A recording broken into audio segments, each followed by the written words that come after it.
दिया ही क्या है तेरे बाप ने। सार्थक और गायत्री में बहस छिड़ गई। आज गायत्री का सब्र का बांध टूट गया। सार्थक ने जैसे ही उसके पापा का नाम लेकर उसे ताना दिया कि दिया ही क्या है तेरे बाप ने। गायत्री ने 6 साल तक बर्दाश्त किया, आज वो टूट गई। रोज सुन सुनकर कि दिया ही क्या है तेरे बाप ने। वो टेबल पर पड़े गिलास को जोर से नीचे पटक कर बोली, जिस बर्तन में खाना बना रहा है वो मेरे बाप का है। जिस सोफे पर टांग फैलाकर सब पसरे हुए हो मेरे बाप ने दिया है।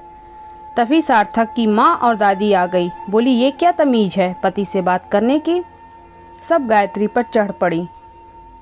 गायत्री की आंखें डबडबाई थी, फिर भी उसने आंसू को दबा दिया और बोल पड़ी, बस माँ आप अब चुप रहिए और दादी आपके हाथ जोड़ती हूँ, अब आप लोग कुछ ना बोलिए। ऐसा ना हो आप लोग कुछ बोले और मैं बर्दाश्त ना कर सकूं और मेरे द्वारा आपका अपमान हो। आप बस चुप रहिए। आज मुझे जवाब देना है मेरे बाप ने क्या दिया है। तो सुनिए, क्या कह रहे थे, क्या दिया है मेरे बाप ने। ये जो बेड पर आप राजा की तरह फैले रहते हैं वह भी मेरे बाप ने दिया है। तुम्हारे पूरे खानदान को ब्रांडेड कपड़े दिए थे। सार्थक की माँ बोलने लगती है, संस्कार यही मिले हैं, पति से जुबान लड़ाओ। बिल्कुल सही कहा माँ आपने, मेरे संस्कार खराब हैं। मेरे पिता का आए दिन अपमान होता है, मैं चुपचाप सुनती हूँ। बिल्कुल मैं बुरी हूँ। मुझे अब तक मेरे पिता की बुराई करने वालों का मुंह तोड़ देना चाहिए था, लेकिन नहीं, मेरे संस्कार बुरे थे। मैं उनकी बुराई सुनती रहती हूँ। बिल्कुल संस्कार बुरे हैं। इतना सब सुनने के बाद भी मैं यहाँ के लोगों को खाना बना कर खिलाती हूँ, झाड़ू पोछा करती हूँ, दादी का पैर भी मालिश करती हूँ।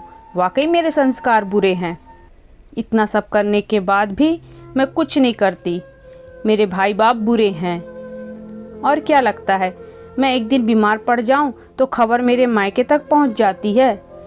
यहाँ तक पड़ोसी के घर तक बात फैल जाती है, महारानी बीमार हैं, ये भी सुनने को मिलता है।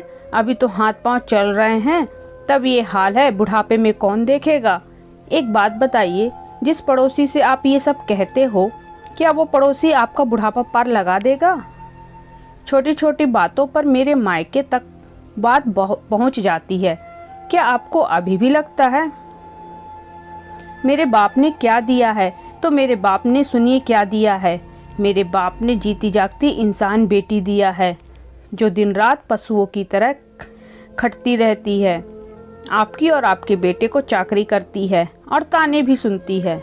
अगर सुनना बंद कर दे तो बाप की गाली भी सुनती है। मेरे बाप ने ये दिया है, दिन भर काम करने के लिए बहू, ताने कसने के लिए फलाने की बेटी। और कैसे आप लोगों को लगता है फलाने की बहू अच्छी है, आपकी नहीं। चुगली बंद करिए, अपने घर पर ध्यान दीजिए। देखिए आखिर चल क्या रहा है। आपका भी घर स्वर्ग ही होगा। रही बात आपका ध्यान मुझे ही देना है, तो कोई वृद्धाश्रम नहीं जाता। बहू को जिंदा जलाना जितना आसान नहीं है, आप भी अपनी औलाद को उठने बैठने का तरीका सिखाओ। मेरे पिता भाई यहाँ खाने नहीं आते, ना आपकी औलाद उन्हें तनख्वाह देता है, बल्कि आप ही लोग मुंह खोले खड़े रहते हैं कि हमें कुछ मिले। तो अब आपकी और आपके बेटे की भलाई इसी में है, सुधर जाइए, वरना एक बेटी बिगड़ेगी तो संभल नहीं पाएंगे आप लोग। कमरे में सन्नाटा फैल गया। गायत्री रूंधे गले से गिलास उठाकर रसोई की तरफ चली गई। धन्यवाद।